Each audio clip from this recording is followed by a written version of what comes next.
Hi everybody, this is Davide speaking, and welcome back to our tutorial sessions. Today I wanted to talk about one of the most intriguing thing about OfCourseMe. One of the questions that I often receive from you, L&D managers or professionals in the HR spaces: how does actually OfCourseMe search and recommendation engine work?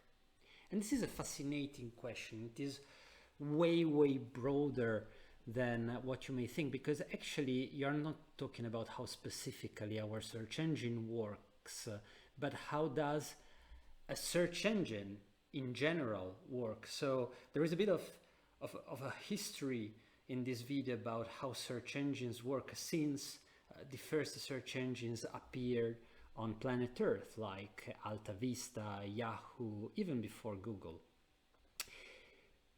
I will try to make it as simple as possible, and I will try to use an analogy. Since I am in Italian, I will try to use a cooking analogy, although I have to admit that I'm not a fantastic chef yet. Still time to improve during the lockdown. Basically, what is the goal of a search engine? When would you judge whether a search engine does a good or a bad job? Basically, the goal of any search engine is to display and pick and select the most relevant and contextual contents that somehow match and fit the needs, the query of the user. So it is all about relevance and the most relevant things up there in the premium, in the top positions. Now, what does this mean? How do you achieve this goal? In OfCourseMe, we aggregate more than 260,000 learning objects from more than 500 sources in more than 20 languages. So it may seem as a tough thing, and actually it is a pretty tricky piece of architecture. It is our secret sauce in a certain way, our secret recipe, back to the cooking example. But it all boils down to three key components, and I will try to show them with some mathematical notation without getting into too many details. The first one is relevance.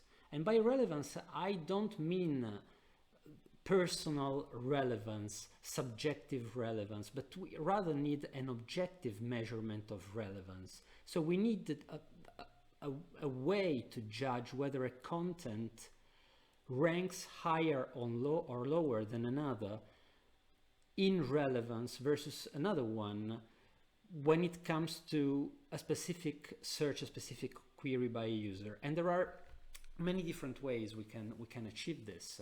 One of the most popular ones is keyword density. So how many times does the query of the user recur within the title and the description of the content? So if I'm looking for a leadership topic, if I have a content with leadership tricks, these are my top 5 tips when it comes to becoming a good leader.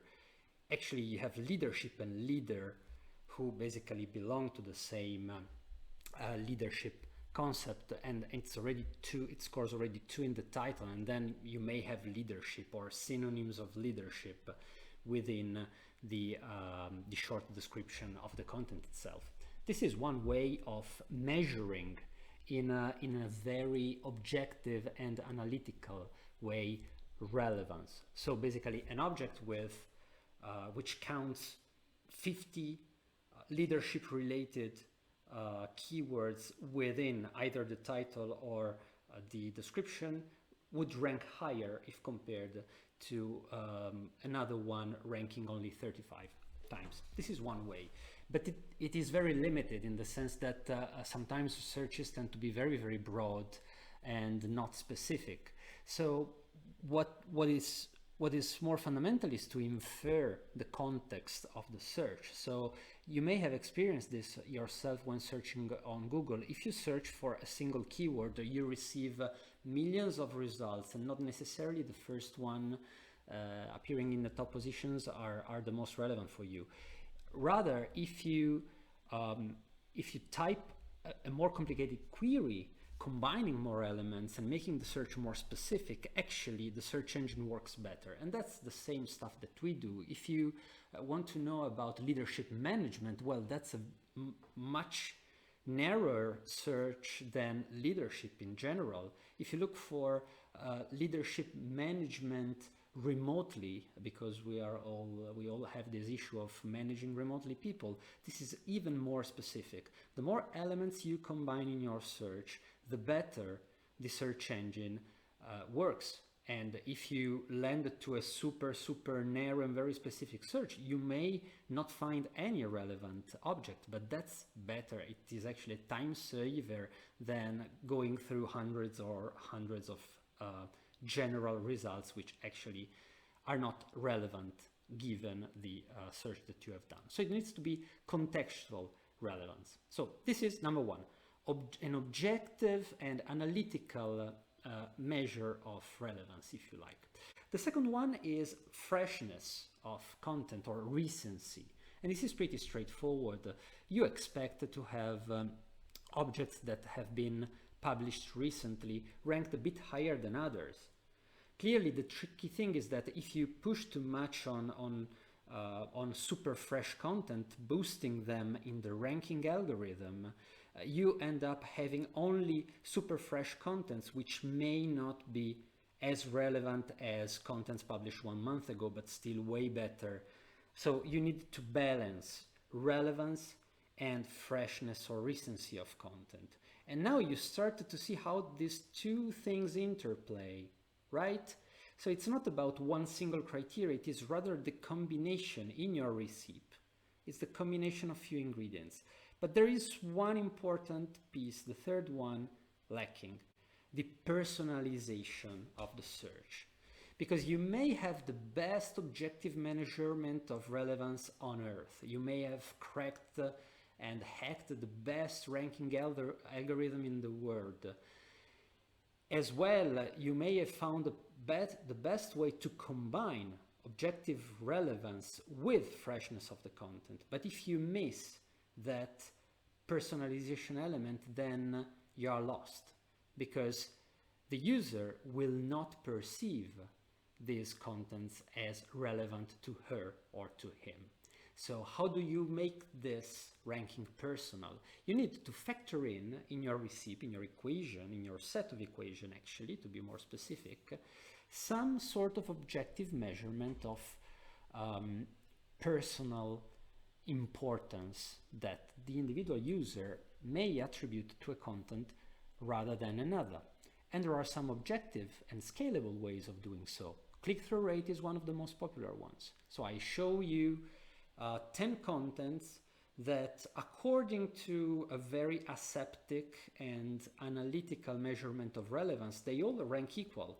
But I see that you, Davide, and myself, rather than another lady called Julia, we are used to pick up different objects within this array of 10 contents. So although from the pure analytical and algorithmic standpoint, these 10 items are equally relevant, that's not true if we look at the individual personas.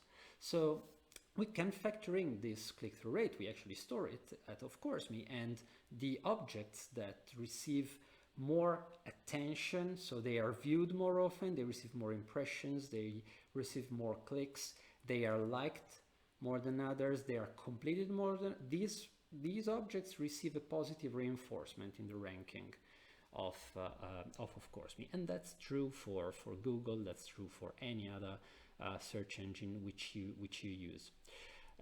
Since we're talking about a search and recommendation engine in the learning space, there are other possible signals which you may like to factor in. For instance, scale gap analysis. It's another way to make it personal, at least for cluster of users which may lack a specific skill or need to strengthen another one, or the job role which implies having certain skills. So these are also other ways which fall within the same personal bucket. So wrapping it all up, because we are already above 10 minutes, an objective measurement of relevance based on some analytical criteria about the analysis of the text. Okay. Second, the freshness or recency. Third, the personal thing. Now, the raw materials are these three pillars, but as any good chef would tell you, and I'm just repeating what I heard because I'm definitely not a good chef, it's not really how good are your raw materials, but actually the process, the way you combine them, right? That's what creates a perfect recipe. And I am very good at preparing crappy dishes with very good raw materials. I have to admit that with you. On the other hand, I know a lot of people who are very good at creating delicious plates, starting from mediocre or not top raw material. At OfCourseMe, we have a team dedicated to keep testing and amending and changing and refining the way we combine these three ingredients. And it is our source of competitive advantage to be better than anybody else when it comes to associating to user searches the best possible, the most relevant and contextual and personal content, amongst which the ones that we aggregate. One very important piece of technology that you must have to do this right, which has to do with the objective measurement of relevance, is a data model which works, because you need a lot of data to be combined in order to allow you to run these tests. The second building block is a very good taxonomy, so a way to classify contents by topic and subtopic. I have to say that we think we are in a pretty good position here at OfCourseMe, but I mean, the product is supposed to go better and better and better, and I'm sure that we will make it more sophisticated in future iterations, factoring in other elements. But that's basically how it works. Again, three ingredients: an objective measurement of relevance, freshness and recency of the content, and some scalable measurement of personal preferences or personal needs by the user. And with this I stop. I hope that this was any good and helpful. Please leave your comments, subscribe to the channel, like, share, shoot questions. We are here to help, we are here to improve, and happy phase 2. Cheers!